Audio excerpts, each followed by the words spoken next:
በትላንትናው ቪዲዮ ላይ ፐርፐስ ማለት ወይንም ደግሞ ዓላማ ማለት ምን ማለት እንደሆነ በተጨማሪም ደግሞ ለምን እንደሚያስፈልገንም ተመልክተናል። ታዲያ የህይወቴን ዓላማ አውቄያለሁ የምትሉ ሰዎች ከሆናችሁ ከዚህ በኋላ ቀጣዩ ስቴፕ ምንድን ነው ብላችሁ የምትጠይቁ ከሆነ ኤክሲኪዩት ማድረግ ነው። እንዴት ነው በዓላማዬ ልኖር የምችለው የሚለው ጥያቄ ይመጣል።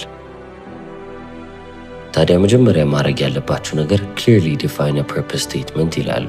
ይህ ማለት ምን ማለት ነው? እኔ እንትና የተባልኩ ግለሰብ እዚች ምድር ላይ የመጣሁት እንዲህ አይነት ነገር ለማድረግ ነው፣ ይሄንንም አድርጌ ከዚች ምድር እሰናበታለሁ የሚል አይነት አረፍተ ነገር ያስፈልጋቸዋል። ምሳሌ ስጠን ካላችሁኝ የታዋቂውን ኦፕራ ዊንፍሪን ፐርፐስ ስቴትመንት እንመለከታለን። ዓላማሽ ምንድን ነው? በምንስ መታወስ ትፈልጊያለሽ ስትባል እንዲህ ነው ያለችው። ዓላማዬ አስተማሪ መሆን ነው። መታወቅም የምፈልገው ተማሪዎችን በማነሳሳትና እነሱ ነኝ ብለው ከሚያስቡት በላይ እንደሆኑ ማሳየት መቻል ነው አለች። ስለዚህ እናንተስ በምን ብትታወሱ ደስ ይላችኋል? ዛሬ ብትሞቱ እከሌ እንደዚህ አይነት ሰው ነበረ እንዲባልላችሁ የምትፈልጉት ምንድን ነው? ያንን ነገር አምጥታችሁ ፐርፐስ ስቴትመንታችሁ አድርጉት።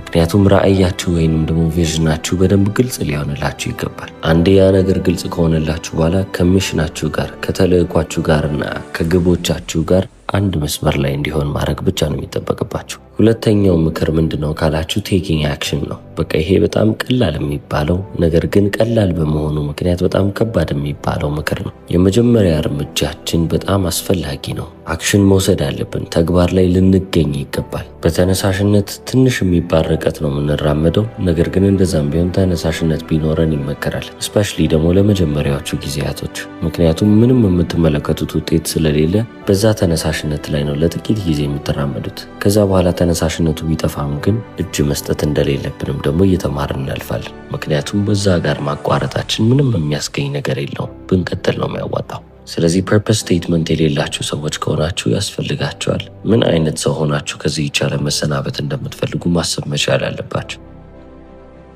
ስቲቨን ኮቪ እንደሚናገረው ከሆነ ሁሌም ቢሆን you have to begin from the end ይላል።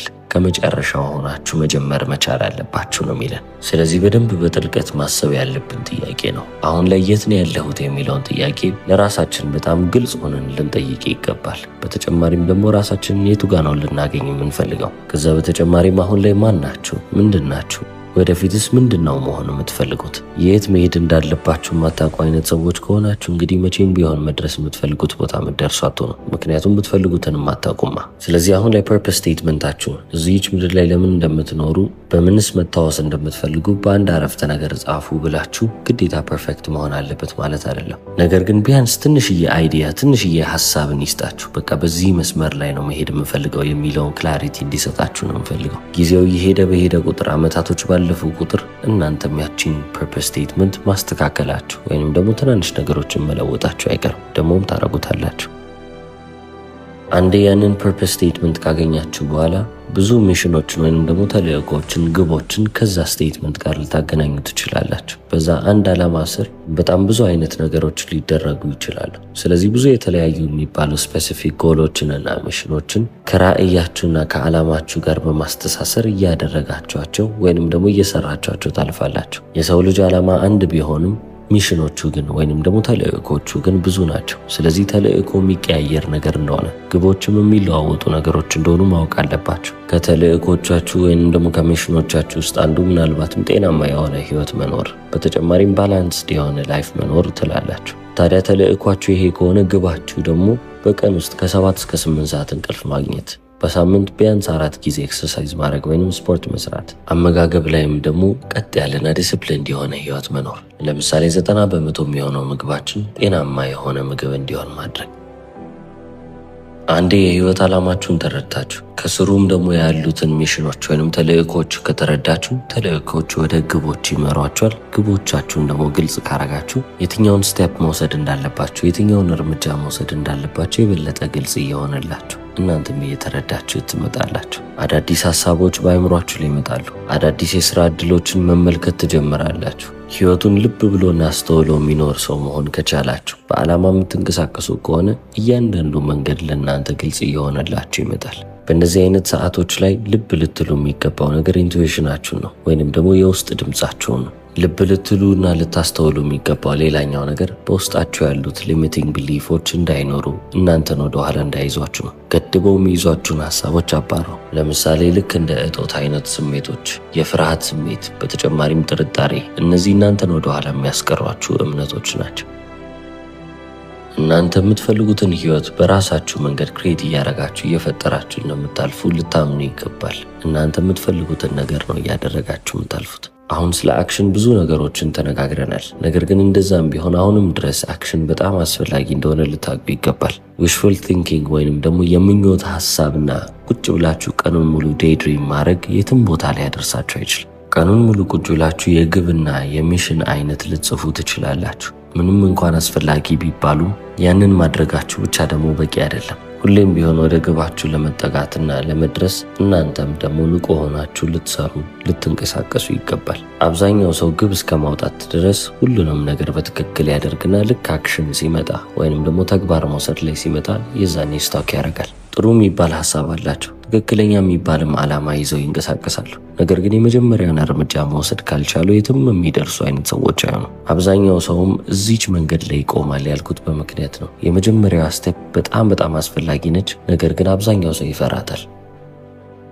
ታዋቂው ላኦ ዙ አንድ የተናገረው ነገር ነበረ። The journey of 1,000 miles begin with a single step ይላል። የብዙ ሺህ ማይል ርቀት ጉዞ የሚጀመረው በአንድ ትንሽዬ እርምጃ ነው የሚለን። ስለዚህ ያ ሊፕ ኦፍ ፌት ያስፈልጋቸዋል። የሰናፍጭ ቅንጣት የምታክል እምነት አይደለ የተባለው። ስለዚህ ያቺ ትንሽዬ እምነት በእናንተ ውስጥ ካለች አንድ ደፋር የሚያስብላችሁን እርምጃ መራመድ ብቻ በቂ ነው። የምትወዱትን ነገር ወይንም ደግሞ ፓሽናችሁን፣ ሚሽኖቻችሁን ወይንም ተልእኮቻችሁን ከዛም በተጨማሪ ደግሞ ፐርፐሳችሁን ወይንም ደግሞ እዚህች ምድር ላይ የመጣችሁበትን ዓላማ ለእናንተ ሙያ ወይንም ደግሞ ከሪር ይሆናችኋል ወይ? በዛ መንገድ ብትሄዱ እናንተም የምትኖሩበትን ነገር ታገኙበታላችሁ ወይ? እናንተን ሊያበላ ሊያጠጣ ቤተሰቦቻችሁን ከገንዘብ ችግር ሊያወጣ የሚችል ስራ ሊሆንላችሁ ይችላል ወይ? እቺ በጣም ወሳኝ ጥያቄ ነች። የምትወዱትን ነገር እያደረጋችሁ እንዴት ሊከፈለኝ ይችላል የሚለውን መንገድ ልታስቡበት ይገባል።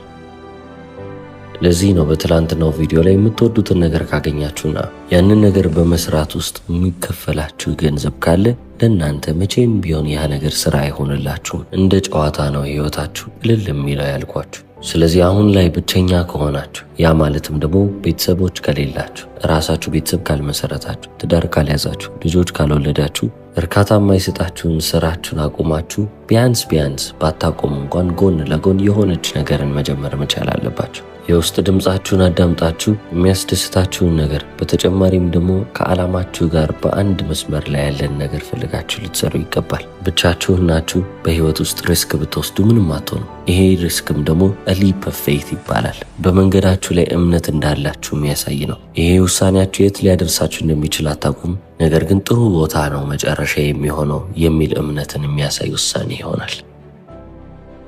እንበልና ቤተሰቦች አሏችሁ፣ ልጆች አሏችሁ፣ ባለቤትም ትኖራቸዋለች። ታዲያ አሁን እንደዛ አይነት ቤተሰብ ይዛችሁ እንደዚህ አይነት ሪስክ መውሰዳችሁ፣ ምክንያቱም ቤተሰባችሁ በእናንተ ትከሻ ላይ ነው ያለው። ስለዚህ ያንን ማድረግ ባትችሉም እንኳን ቢያንስ ሌላ መንገድ ልትፈልጉ ይገባል። ቀን ስራ ከሆናችሁ ማታ ለቴሌቪዥን የምታወጡትን ሰዓት ወይንም ደግሞ ስልካችሁ ላይ ቁጭ ብላችሁ ለምታባክኑት ሰዓት ተተኪ ነገር ያስፈልጋቸዋል። ፓሽናችሁ ላይ ወይንም ደግሞ ፐርፐሳችሁ ላይ መስራትና መልፋት መቻል ይጠበቅባቸዋል። በህይወቴ ውስጥ ባይከፈለኝም እንኳን ላደርገው ደስ የሚለኝ ነገር ይሄ ነው ብላችሁ የምታስቡት ስራ አለ አይደለ? ያንን ነገር ለማድረግ አንድ እርምጃ እንኳን በየቀኑ ውሰዱ። አንድ እርምጃ ቀላል አይደለም። አንድ እርምጃ በተራመዳችሁ ቁጥር ቀጣዩ እርምጃ ለእናንተ ግልጽ እየሆነላችሁ ይመጣል። አሁን ላይ ሆናችሁ እስከ መጨረሻው ድረስ መመልከት ላይ ይጠበቅባችሁም ይችላል። ለእናንተ የታያችሁ የመጀመሪያው ስቴፕ ከሆነ እሺ ከዚህ በኋላስ ምን ሊፈጠር ይችላል ማለትና መገመቱን አቁማችሁ ያችን ፊት ለፊታችሁ ያለችዋን ብቻ ማድረግን ልመዱ።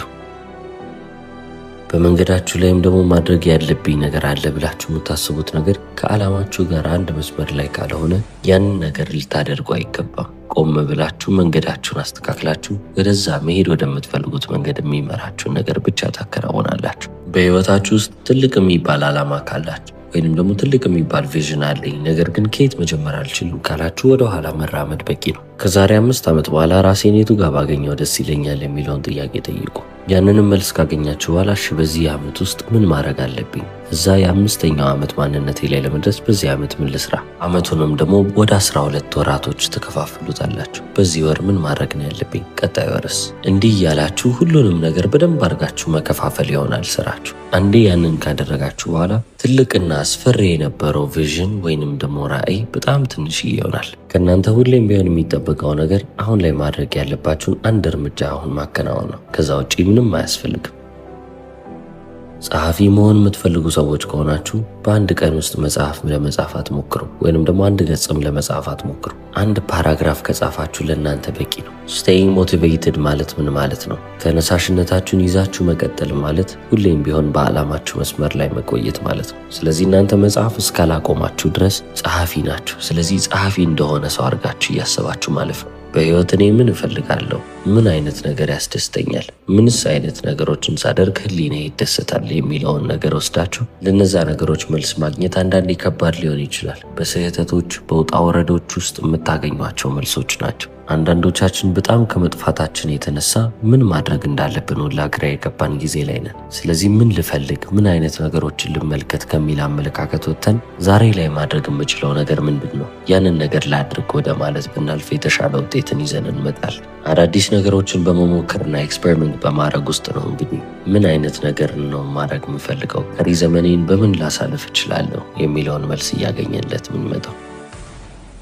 ዓላማችሁም በተጨማሪም ደግሞ ተልዕኳችሁም በጊዜ ሂደት እየተለዋወጠ እየተቀያየረ መሄዱ አይቀርም። በ20 ዓመታችሁ ዓላማዬ ነው ብላችሁ ያስባችሁት ነገር በ30 ዓመታችሁ ዓላማችሁ ላይሆን ይችላል። ይህ ግልጽ ነው። ስለዚህ ቆም ብላችሁ በጊዜው እናንተ የሚሰማችሁን ነገርም ልብ እያላችሁ ወዴት መሄድ እፈልጋለሁ፣ ምን አይነት አሻራን ጥዬ ነው ማለፍ የምፈልገው፣ ስሞትስ ምን አይነት ሰው ነበረ እንድባል ነው የምፈልገው ብላችሁ ሞር ማንነታችሁ ላይ ፎከስ ያደረገን ጥያቄ ጠይቁ። አይምሯችሁ ላይ ዋተፍ የሚሉ በጣም ብዙ ጥያቄዎች ይመጣሉ።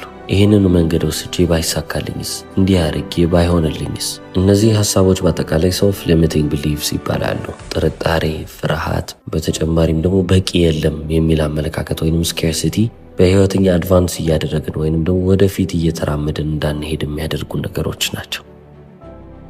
ታዋቂዋ ሜል ሮቢንስ አንድ የምትናገረው ነገር አላት። the 5 second rule ትለዋለች። የ5 ሰከንድ ህግ ነው። የሆነ ግብ ላይ መንቀሳቀስ አለብኝ መስራት አለብኝ የሚል የሆነች ስሜት ከመጣችላችሁ፣ ያ ሐሳብ ከመጣላችሁ በ5 ሰከንድ ውስጥ ተንቀሳቅሳችሁ የሆነ እርምጃ ልትወስዱ ይገባል። ፊዚክሊ ሙቭ ማድረግ መቻል አለባችሁ ትላለች። ያንን አክሽን ለመውሰድ በዛች 5 ሰከንድ ውስጥ የሆነች እንቅስቃሴ ካደረጋችሁ ሐሳባችሁን ልታስከትሉና የምርም ልትሰሩ ትችላላችሁ። አለበለዚያ ግን አይምሯችሁ ያንን ሐሳብ ይገልባችኋል ትለናለች።